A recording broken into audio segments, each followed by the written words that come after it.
और ब्रेक के बाद बहस बीच बाजार में आप सभी का स्वागत। और देखिए कि हमारा एक काफिला चूरू में मौजूद है। यहाँ पर गर्मा गर्म बहस हो रही है, लेकिन इस बीच जो प्रत्याशी हमारे यहाँ जो देखिए कि प्रत्याशी भी हैं और जनप्रतिनिधि जो अब दोबारा से उन जिनका मेहमान का स्वागत करती हूँ मैं। संजय खान जी आम आदमी पार्टी से आपका बहुत बहुत स्वागत है। और विमला गढ़वाल नेता प्रतिपक्ष चूरू नगर परिषद, आपका भी बहुत बहुत स्वागत है। देखिए कि तमाम आरोप प्रत्यारोप लग रहे हैं। अब इस बीच तीसरा मोर्चा आम आदमी पार्टी यहाँ पर चूरू में भी दिखाई दे रही है। कहाँ स्टैंड करती है, मैं आपसे ही जानना चाहती हूँ सर कि कहाँ देखिए कि चूरू का कैसा विकास देख रहे हैं आप, और आम आदमी पार्टी चूरू में कहाँ स्टैंड कर रही है। नमस्कार, मैं राजस्थान जी न्यूज़ वालों को धन्यवाद देना चाहूँगा कि चूरू में इतनी शानदार जो डिबेट का प्रोग्राम रखा है और यहाँ पे लोगों को अवेयर करने की ज़रूरत है, जागरूक करने की ज़रूरत है। आपके चैनल के माध्यम से लोगों को पता चलेगा चुनाव के चुनाव से पहले कि हमें किसको वोट करना है। मैं सबसे पहले मैं अपील करना चाहूँगा कि अपने को बहस को एक मुद्दा नहीं बनाना है, मुद्दे में ये लड़ाई में तब्दील नहीं करना है। सबसे पहले मैं एक अनुरोध और रिक्वेस्ट करना चाहूँगा आए हुए सारे अपने अतिथि और जितने भी ऑडियंस हैं उनसे हाथ जोड़ के कि आप प्लीज़ उसमें मतलब क्या है कि फाइट में तब्दील ना करें, डिबेट को डिबेट के तरीके से सुने। दूसरी बात मैं ये कहना चाहूँगा कि 35 साल में यहाँ पे माननीय मंत्री जी महोदय हैं और इन्होंने सिर्फ बोलने के लिए आदमी छोड़ रखे हैं। और छोड़ते भी कैसे कि अगर आप सीटिंग बैठे और उसके बाद में अगर कोई महिला अपनी बात रख रही है, ये हमारे जो शहर के सीनियर सिटीजन जो चेयरमैन हैं और उनको आके गुंडागर्दी तरीके से धमका रहे हैं, तो ये बात मैं उनकी तरफ गलत करूँगा। अगर कांग्रेस की सरकार है, चूरू में कांग्रेस के, मेरी बात सुनो, यहाँ पे चेयरमैन साहिब हैं और उनके अभी जो कुछ देर पहले शाहरुख खान साहब बोल रहे थे ना, इन्हीं चेयरमैन ने मुकदमा करवाया था, उन्हीं चेयरमैन ने मुकदमा करवा दिया था और गार्ड रखने पड़े थे इनको। एक सेकंड, गार्ड रखने पड़े थे। मैं ये चूरू के इतिहास में पहली बार एक चेयरमैन आए हैं जिन्होंने गार्ड रखा है। तो भाई साहब, अगर आप बात करेंगे जमीन पे जो काम करने वाला आदमी है, जो ऑटो में चलने वाला आदमी है, टेम्पो में चलने वाला आदमी है, साइकिल पे चलने वाला आदमी है, मोटरसाइकिल पे चल के चूरू के हालातों का जायजा लेने वाला आदमी है, वो अगर गाड़ी में एसी चला के पब्लिक के साथ कनेक्टिविटी नहीं करेगा तो चूरू के हालातों को कौन समझेगा। उसके बाद मैडम ये जो टेंडर होते हैं सिर्फ अपने तहतों को और अपने परिवार को टेंडर दे के भ्रष्टाचार की बू आ रही है। जो आज वो बिजली का मुद्दा, जो आज चूरू में 3 महीनों से बिजली का मुद्दा है, एक पब्लिक के आदमी से आप पूछ सकती है कहाँ लाइटें नहीं जग रही है तो दिन में जग रही है, रात को शहर अंधेरे में डूबा हुआ है। देखिए आरोप आम आदमी पार्टी और बीजेपी द्वारा लगाए गए हैं, इनका मैं चाहती हूँ बारी बारी से जवाब दें। देखिए आम आदमी पार्टी का तो मैं क्या ही जवाब दूं, चूरू के अंदर दिख रहा है कांग्रेस और बीजेपी है, 2 बड़ी पार्टियां हैं और इनके बीच में मुद्दों की बहस हो रही है। चलिए अभी मानती है बीजेपी है आपके सामने, बीजेपी है मेरे सामने। और रही बात नेता प्रतिपक्ष की, मुझे इनसे बिल्कुल उम्मीद नहीं थी कि इतनी उम्र लेने के बाद में 25 साल अपने आप को पार्षद बता रही और उसके बाद में इतनी आंखें बंद की हुई है कि इनको चूरू में सड़कें ही नहीं दिख रही। चूरू में सड़कें नहीं दिख रही, चूरू शहर में सड़कें नहीं दिख रही इनको। ये जो हमारे नेता प्रतिपक्ष जी हैं, इनके खुद के सुनने की हिम्मत रखो माता जी। नेता प्रतिपक्ष आरोप लगा रही है, इन्होंने खुद ने अवैध निर्माण कर रखे हैं और हमने इनके ऊपर आज कार्यवाही नहीं की तो आज इनको इतनी बातें आ रही है। और इनके बेटे, कार्यवाही तो होनी चाहिए थी, फिर ये तो आपकी भी गलती है अगर आपने कार्यवाही नहीं की तो क्यों बख्शा। नगर परिषद में इन्होंने लाइटों का मुद्दा उठाया, नगर परिषद में इन्होंने लाइटों का मुद्दा उठाया। चूरू नगर परिषद क्षेत्र में 80 से ज्यादा हाई, सुनने की हिम्मत रखो, चूरू नगर परिषद क्षेत्र में माता जी। मैडम शांति से सुन लीजिए, जब आपके पास आएंगे अपनी बात रखिएगा, आपको पूरा मौका मिलेगा, ऐसा नहीं है कि आपको मौका नहीं मिल रहा। चूरू नगर परिषद क्षेत्र में आज के इतिहास में इतनी हाई मास्क लाइटें किसी कार्यकाल में नहीं लगी जितनी मैंने लगाई है। 80 हाई मास्क लाइट लगी है और हर नगर, सुभाष चौक का एरिया हो, चाहे गढ़ परिसर हो, चाहे कहीं पर भी हो, हमने लगाई है हाई मास्क लाइटें। और कौन से मुद्दे इनके पास में, अब मैं बताती हूँ आपको विधायक साहब के मुद्दे। राठौड़ साहब ने पुल का निर्माण हुआ था, आज तक वो पुल है उसके ऊपर भारी वाहन नहीं जा सकते, आज तक भारी। उद्घाटन क्यों किया? पट्टिका प्रेमी राजेंद्र राठौड़ साहब, उनकी हरकतों के बारे में मैं आपको बताना चाहूंगी। पट्टिका प्रेमी राठौड़ साहब ने हमारे मुख्यमंत्री की बजट घोषणा की बनाई हुई सड़कों का तो उद्घाटन कर दिया, मुख्यमंत्री का नाम तक नहीं लिखा उन्होंने। रात को जाके 10 बजे उद्घाटन करके आते हैं। और अब इनकी हालत देखिए, इन्होंने जो यहाँ का भाजपा प्रत्याशी है हरलाल सारण, उसका बेचारे का एक बार नाम ही नहीं लिया, उसका प्रचार प्रसार नहीं कर रहे हैं। राठौड़ साहब के अलावा इन्हें कुछ दिखता नहीं है। हरलाल जी को हराने के अंदर पूरी भाजपा जिम्मेदार है, पूरी की पूरी भाजपा जिम्मेदार है। ये तो आपने आरोप लगा दिए। हिमाद्री, आप सुन रही हैं कैसे आरोप प्रत्यारोप लगाए जा रहे हैं। और राजेंद्र राठौड़ को एक तरफ देखिए आम आदमी पार्टी जो सेल्फी किंग कह रही है, तो वही देखिए कि सिर्फ पट्टिका लगाने का आरोप लग रहा है। जनता के बीच में आप मौजूद है, जानिए कि इसमें कितनी हकीकत है। और मैं आप लोगों से उम्मीद करती हूँ शॉर्ट में अपना सवाल करेंगे ताकि सभी के सवाल उठे और जवाब आपको मिले। बिल्कुल खुशबू, तो देखिए यहाँ पर सेल्फी की बात भी उठ रही है, लेकिन हम किसी क्षेत्र के विकास की बात करते हैं तो वहाँ के युवाओं पर फोकस करना बहुत जरूरी है। और यहाँ पर मेरे साथ कुछ युवा भी मौजूद है जो जानना चाहते हैं कि आखिर कितना विकास हुआ, क्या कुछ उनकी समस्याएं रही। आप कुछ पूछना चाहते थे भैया, बताइए। मैम, मेरा एक बेसिक सा सवाल इतना सा है कि आप 4 साल यहाँ रहते हो, काम करते हो, ठीक है, कोई बात नहीं, जैसा भी काम करते हो ठीक है, लेकिन एक बात ये बताइए कि आप पूरे 4 साल कहाँ रहते हो? चुनाव वाले दिन ही आप आके सड़क वगैरह बनाते हो, सड़क बनने के बाद में आप दोबारा खड्डे खुदवाते हो, फिर वहाँ पे पानी की लाइन बिछवाते हो। मैम, आप लाल घंटाघर से गढ़ की तरफ जाइए, उसकी आप सड़क बनवा रहे थे, फिर वहाँ पर बीच में वायरिंग का काम कैसे शुरू हुआ? बाद में मैंने क्या बोला भाई साहब, मेरा बोलने दीजिए, बात पहले सुन लीजिए, बात पहले आप सुन लीजिए, फिर आप जवाब दीजिए। मैम, मैं आपको ये नहीं बोल रहा हूँ आपने काम किया नहीं किया, मुझे इससे मतलब नहीं, मैं एक आम आदमी हूँ। मैं मेरी जब भी बाइक लेके जाता हूँ मुझे खड्डों में प्रॉब्लम होती है। मैं बताता हूँ प्रॉब्लम कहाँ पर है। आप लाल नहीं बनी मैम। ठीक है, चलिए, ये तो एक समस्या, और भी लोग हमारे साथ मौजूद है। सर, आपकी क्या समस्या है? मैं मैडम साहब को कहना चाह रहा हूँ, ये नगर परिषद की मीटिंग नहीं है, नगर परिषद की मीटिंग नहीं। आप पार्षदों को अपने इर्द गिर्द बिठा के हो हल्ला करवा रहे हो। ये डिबेट है, डिबेट होने दो। यहाँ पे कोई एजेंडा पास नहीं हो रहा है आपका, आपको यहाँ एजेंडा पास नहीं करवाना। अब आपका कच्चा चीटा मैं खोलता हूँ, आपका कच्चा चीटा मैं खोलता हूँ आपका कच्चा चीटा। इन्होंने बताया कि गढ़ के पास और सुबह तो पे लाइटें लगाई, आपने लाइन पुलिस वाले खंभे पे लाइटें लगवा दी। क्यों लगवाई थी आपने?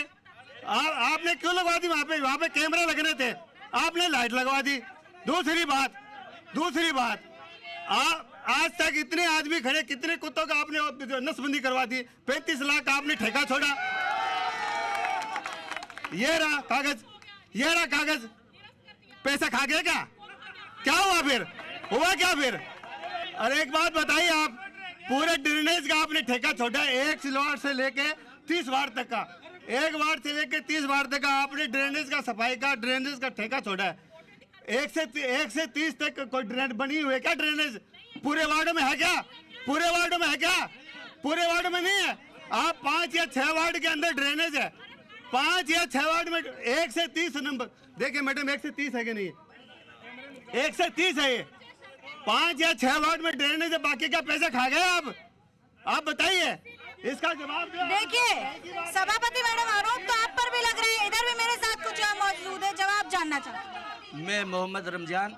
देखो, शांति से सुनिए, मैं आपको बारे में, मेरी बात सुनो। मैं स्पोर्ट्स के बारे में बात कर रहा हूँ। मैं रतन नगर से हूँ, रमजान सैयद। मैंने पूरे राजस्थान में क्रिकेट खेली। शुरू तहसील के 108 गांव लगते और 35 साल में राजेंद्र राठौड़ राज किया है।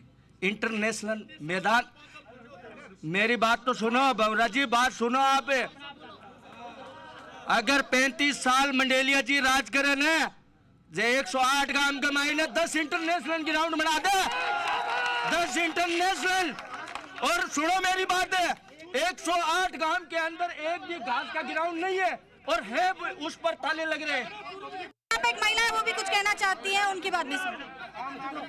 जी, कांग्रेस सरकार बुरी तरह बुखड़ा चुकी है, इनको पता नहीं है। ये कहते हैं लाइटें सड़कों पे लगाई है, कहाँ लगाई है? सब अंधेरे में पड़े, सारे चैम्बर खुले पड़े। क्या? चलिए जवाब लेते हैं। मैडम, ये काम की बात, विकास की बात कर रहे हैं। कोरोना काल में सबसे ज्यादा लोगों को ऑक्सीजन की आवश्यकता थी, वो वही राजेंद्र राठौड़ था जिसने 4 दिन के अंदर ऑक्सीजन प्लांट लगा दिया यहाँ। और इन्होंने बच्चों के वार्ड में, बच्चों के हॉस्पिटल में ऑक्सीजन प्लांट लगाने की घोषणा की थी अशोक गहलोत जी ने, जो आज तक नहीं लगा है। एक चीज और सर, मुझे जवाब भी लेने मैडम अपनी बात रखिए बस। मैडम विकास की बात आप करते हो कि राजस्थान सरकार ने क्या विकास किया है, किन योजनाओं का लाभ हुआ है, तो मैं आपको बता दूं कि भाजपा नेता है, बड़े भाजपा नेता है, इन्होंने 4 दिन पहले हार्ट का जो इलाज कराया वो चिरंजीवी योजना से कराया है, ठीक है। दूसरी बात आप सुनिए मैडम, अगर राजस्थान में आप घूम के देखोगे तो सबसे ज्यादा जो युवा पीढ़ी जिनकी एचएस हिस्ट्री सेंटर खुली है वो 35 साल में चूरू में खुली है, ठीक है। तीसरी बात मैं आपको रखना चाहता हूँ कि भाजपा सरकार या फिर 35 साल में अगर चूरू में सबसे ज्यादा सट्टा मार्केट का जो हब है वो चूरू है, और इनमें से आधे सटोरी बैठे हैं मैडम, आधे सटोरी, ये रियलिटी है इनकी कुंडली जान के देखिए। देखिए और भी लोग हमारे साथ यहाँ पर मौजूद हैं, उनसे भी जानेंगे। सर कितनी दावों में सच्चाई है? मैडम जी हम ये कह रहे हैं कि जैसे ये बोलते हैं कि हमारे पास चुनाव लड़ने का मुद्दा है, तो ये क्या जो हम यहाँ पे प्रत्याशी हैं तो उसको गौण कर दिया इन्होंने। केवल नरेंद्र इनके राठौड़ साहब ही हैं, इनके पास ये एक ही नेता है क्या, कोई और नेता इसका भी जवाब लेंगे, लेकिन और भी हमारे साथ कुछ युवा है, उनसे भी जानेंगे। इस बार जब वोट देने जाएंगे तो आपके जहन में क्या रहेगा, मन में क्या चलेगा? रफीक मंडेलिया। मैडम रफीक जी मंडेलिया को वोट देंगे क्योंकि भाजपा के मंत्री जी ने, भाजपा के विधायक जी ने जो काम किए हैं वो अगरचे नगर का 10 साल पहले ब्रिज का शिलान्यास करके, और आज तक वो ब्रिज ही नहीं बना है, आज तक ब्रिज नहीं बना है, पैसे खा गए। मेरा ये है कि हमारे पास में एक तो वो आदमी है जो हाई में, बीमारी में, दुख में, सुख में, त्योहार में, मरे में, खपे में हमारे बीच में रहता है, हमारे साथ रहता है। और एक हमारे पास में मंडेलिया जी कांग्रेस के वो प्रत्याशी है जो हारने के बाद में मुंबई चले जाते हैं। हम मंडेलिया जी को क्यों वोट दें? मैडम मेरी बात, उनकी क्या विशेषता सिवाय यहाँ से भागने के? मैम रफीक जी मंडेलिया आज की डेट में अगर चूरू में कोई एक आदमी ये कह देवे कि किसी के जनाजे में, किसी के घर फातिया में और किसी के घर अगर आप मरने में बैठने गए तो हम वोट देंगे, किसी के नहीं गए, ये भी कहना है, किसी के नहीं गए। भी हमारे साथ लोग हैं पीछे की तरफ, उनसे भी जानने की कोशिश करेंगे। एक मिनट रास्ता दीजिए सर, कितने सवाल देंगे आप? और भी लोग हैं। आइए मैडम, हमारा भी एक मुद्दा है। क्या सवाल है बताइए। नमस्कार। सत्य को पराजित हरा सकते हैं, पराजित नहीं कर सकते।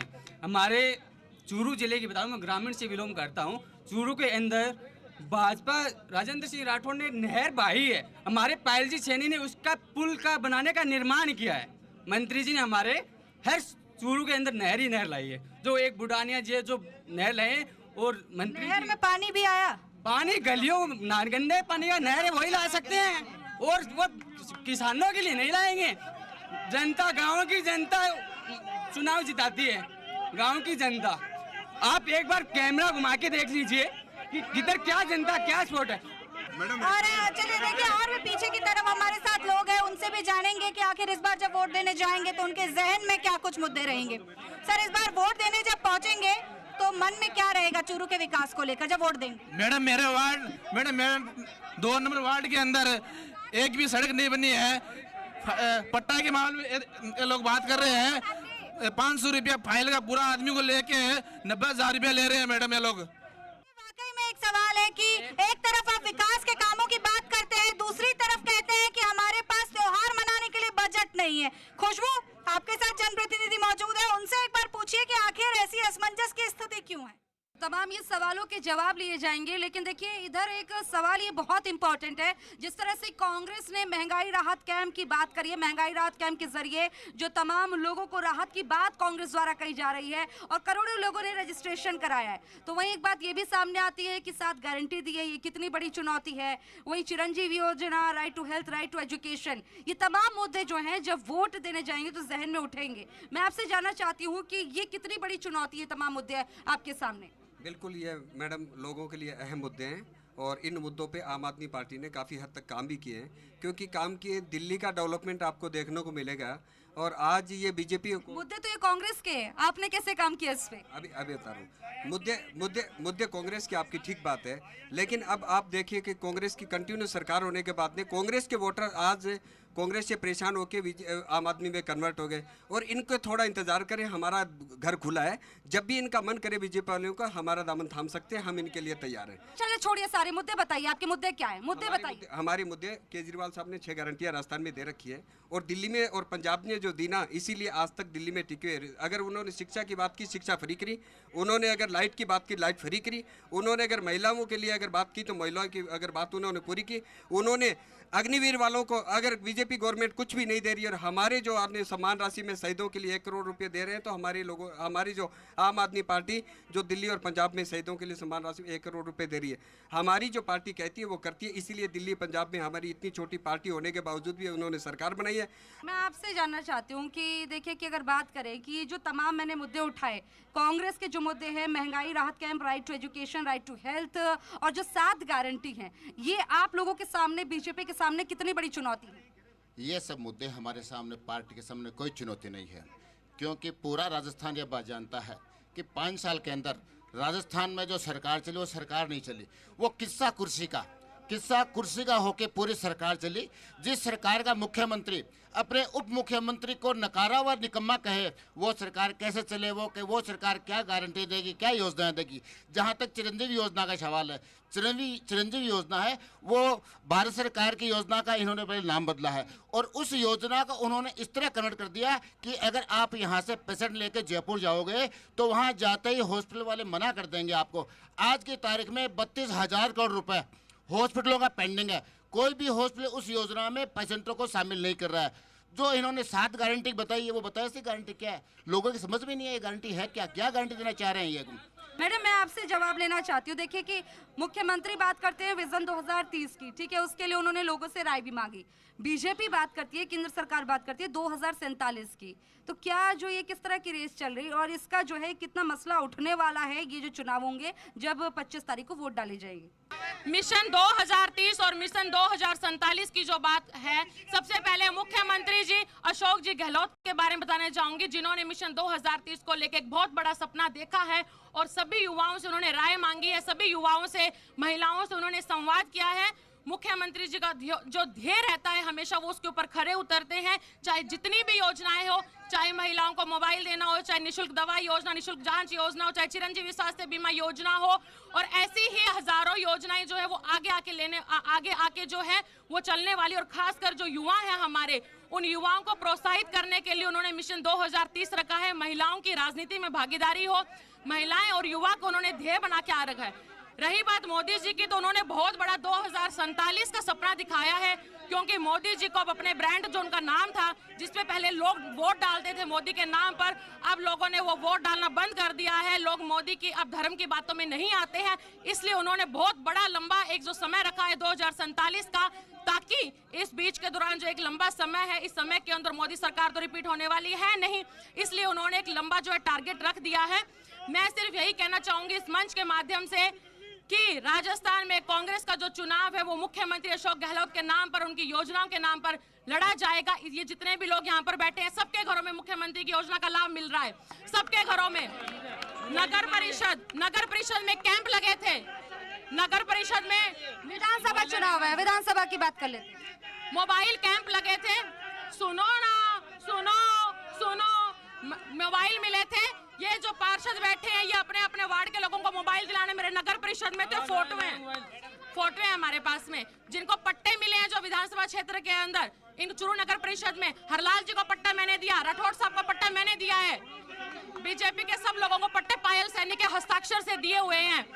चलिए, ये विधानसभा की देखिए कि यहाँ पर ये चुनाव जो है किस तरह गर्मा गर्म रहने वाला है। आप देख रहे हैं बिजली, पानी, सड़क, और इसी के साथ जो आप तमाम मुद्दे सुने, शिक्षा, अच्छा स्वास्थ्य, और देखिए कि 2030 की बात अगर कांग्रेस कर रही है तो बीजेपी 2047 की बात कर रही है। इसका वोट बैंक पे कितना फर्क पड़ेगा ये देखने वाली बात होगी जब 25 नवंबर को वोटिंग होगी और 3 दिसंबर को जब काउंटिंग होगी, नतीजे आएंगे और ये देखा जाएगा जनता ने किस पर भरोसा जताया। बहस बीच बाजार में फिलहाल में सकते हैं। आप देखते रहिए जी राजस्थान। नमस्कार।